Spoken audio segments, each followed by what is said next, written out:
Naga Chaitanya divorce 100% KTR చేయబట్టే అయింది. Convention hall ని కూలగొట్టొద్దు అని అంటే సమంతను నా దగ్గరికి పంపాలి అని చెప్పి ఆయన డిమాండ్ చేశాడు. సమంత గారిని వెళ్ళమని చెప్పి నాగార్జున వాళ్ళు ఫోర్స్ చేశారు.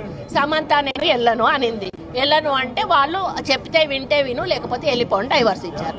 అది ఓపెన్ సీక్రెట్. అది అందరికీ కూడా ఇంటర్నల్ గా మీడియా వాళ్ళకి ఎవరికి ఇండస్ట్రీ వాళ్ళందరికీ కూడా తెలుసు. ఈరోజు సమంత జీవితం అన్యాయం కావడానికి 100% కేటీఆరే కారణం. అదే విధంగా 2-3 హీరోయిన్లు పెళ్లిళ్ళు కూడా చేసేస్తున్నారు. ఎందుకు అన్నట్టు ఈ డ్రగ్స్ కేసు రాగానే ఈరోజు మీకు తెలుసు రకుల్ ప్రీత్ సింగ్ ఆల్రెడీ బయట ఆమె పెళ్లి చేసేసుకుందా.